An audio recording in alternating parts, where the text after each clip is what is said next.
Hey there. Here's some big news I'm really excited about.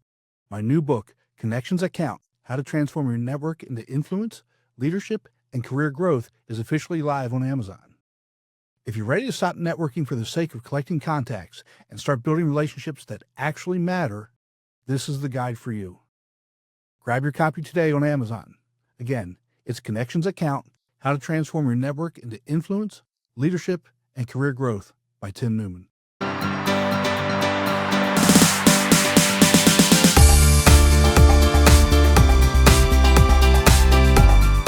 Welcome back to Speaking with Confidence, the podcast that helps you build the soft skills that lead to real results. Communication, storytelling, public speaking, and showing up with confidence in every conversation that counts. I'm Tim Newman, a recovering college professor turned communication coach, and I'm thrilled to guide you on a journey to becoming a powerful communicator. Are you a boomer, Gen Xer, or millennial who is frustrated and doesn't know how to communicate or motivate the Gen Z workers of today?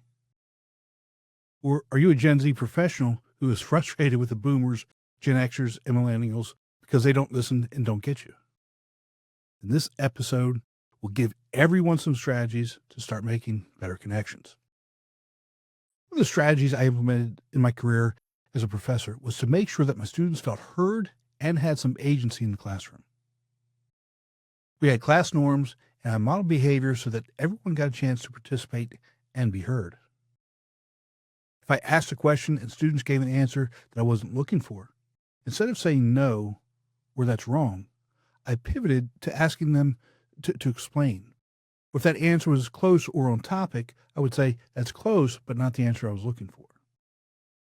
This is great for an academic class, but what about the workplace? How can we take some of these strategies into the business setting? That's what we're going to talk about today. So let's dive in. You know that feeling when you're trying to explain something to a Gen Z employee or team member and you can just see their eyes glaze over. You're giving clear instructions, you're being logical, you're the experienced one here, right? But the connection just isn't happening. And you walk away thinking, what just happened? It was perfectly clear. Here's what happened. You were committing the single biggest communication mistake with Gen Z, assuming they have no valuable answers. You were talking like you were right, but listening closed-mindedly, using communication to broadcast authority instead of building a connection. The solution is to talk confidently while listening like you could be wrong, making them feel heard. Does this sound familiar? A brilliant director who was frustrated with his new Gen Z hires seemed disengaged during team meetings. He'd lay out the quarterly goals with flawless logic, but he wasn't getting the buy-in. The problem wasn't his strategy, it was his delivery. He was communicating at them, not with them. And the leadership expert, Dr. Tim Elmore, nails why this fails for Gen Z. Being heard isn't a bonus feature of communication, it's the entire point. They equate being heard with being valued. If they don't feel heard, your authority means nothing. So why does the traditional positional authority model, the I'm the boss, so listen up approach, completely fall flat with this generation? It's because they've been trained from birth to question authority. They grew up with the internet, where anyone with a smartphone can fact check you in real time. Your title doesn't impress them. Your track record does. Dr. Elmore's research shows that trust for Gen Z is earned through demonstrative competence, character, not handed out with a business card. They need to see that you know what you're doing and that you're a person of integrity. This creates a massive disconnect, especially during onboarding. The old model was to overload new hires with rule books and procedures. The effective model is to create purpose with them from day one. Think about the last time you gave feedback. Did you walk in with the answers or did you walk in with questions? When you assume you're correct from the start, you shut down the vulnerability required for genuine two-way feedback. You're not creating a dialogue, you're delivering a monologue. And the person on the receiving end learns to just nod and wait for you to finish. The tangible cost of this mistake is staggering. It shows up as disengagement, quiet quitting, and shockingly high turnover. I've worked with Gen Z students in internships and entry-level positions whose feedback consistently echoes the same theme. My supervisor doesn't listen to my ideas. They weren't leaving for better opportunities elsewhere. They were leaving because they felt invisible. Their perspectives and fresh insights weren't being valued. Now, to be fair, most Gen Z probably needs to learn how to better communicate those ideas, and we may cover that in another episode. And this isn't about being soft. This is about being smart. High accountability and strong connection aren't opposites. They're two sides of the same coin. Can't hold someone to a high standard if you haven't first built that trust that makes that standard meaningful. When you lead with listening, you're not giving up your authority, you're investing in it. You're building a foundation of respect that makes your authority actually mean something.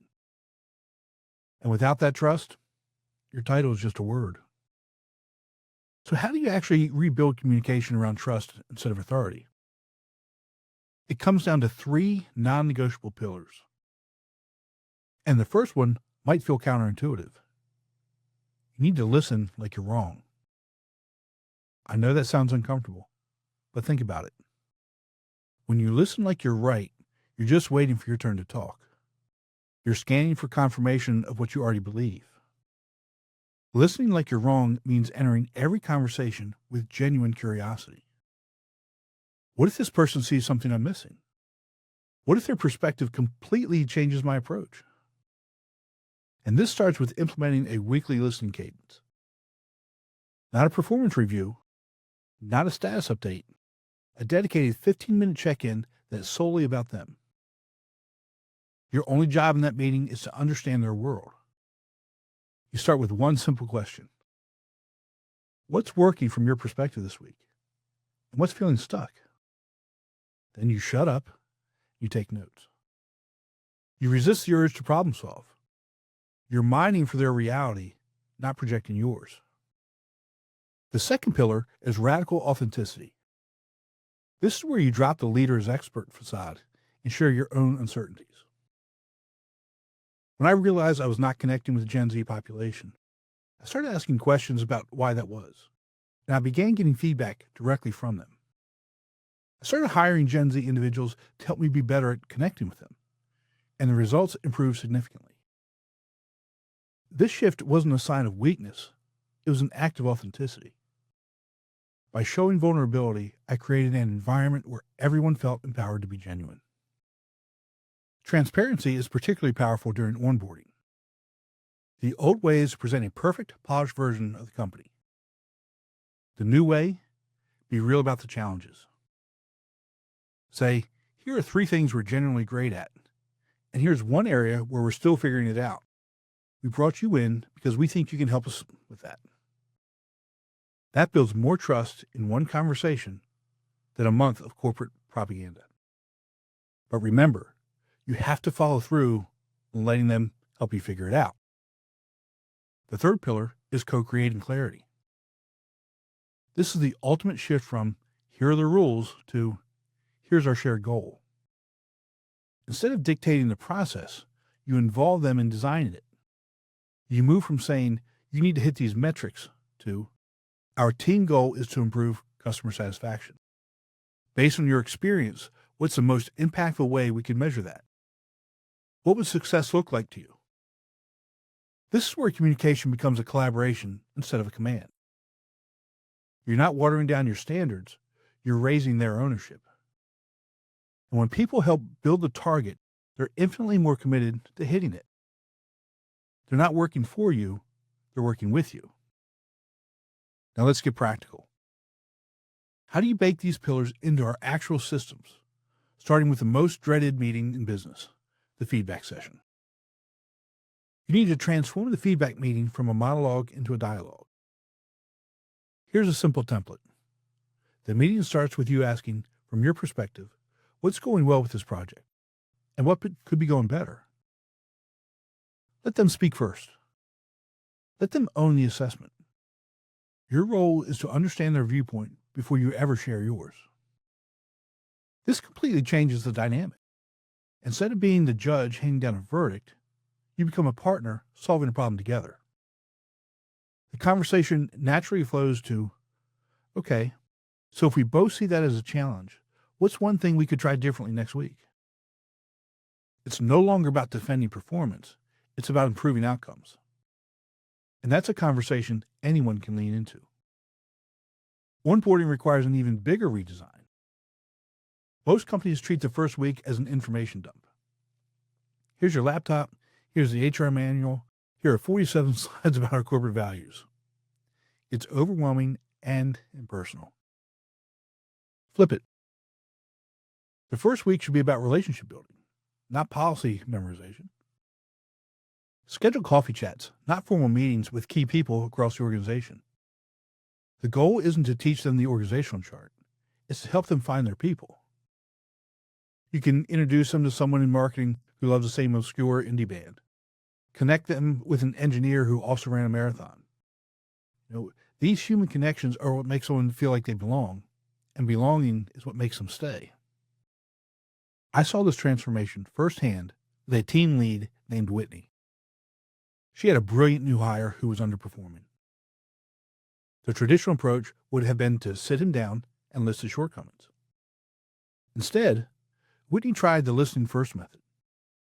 In their check-in, she discovered he was terrified of making a mistake because his last manager had publicly shamed him for a small error. He wasn't disengaged, he was paralyzed. So they co-created a safe-to-fail plan.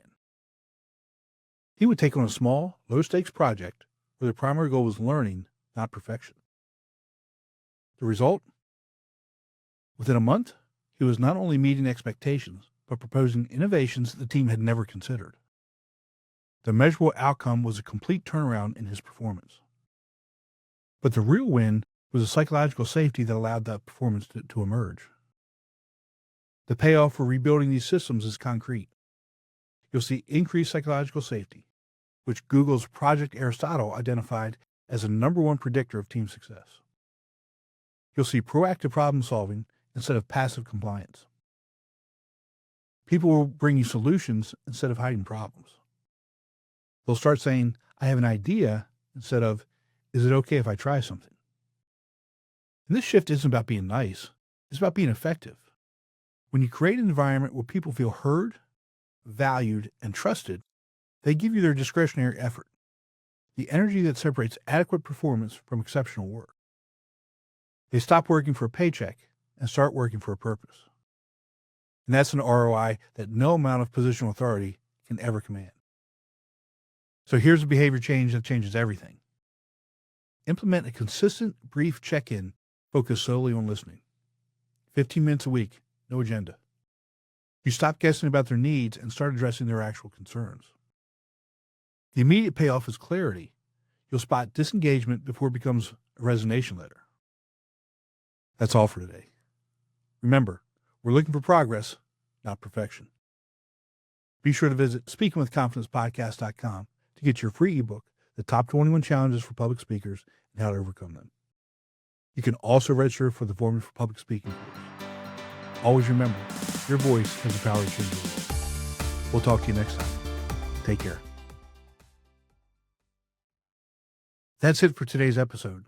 But before you go, don't forget to grab your copy of my brand new book, Connections That Count: How to Transform Your Network into Influence, Leadership, and Career Growth, available now on Amazon. It's time to turn your network into real influence and career growth. Pick it up today and start making your connections count.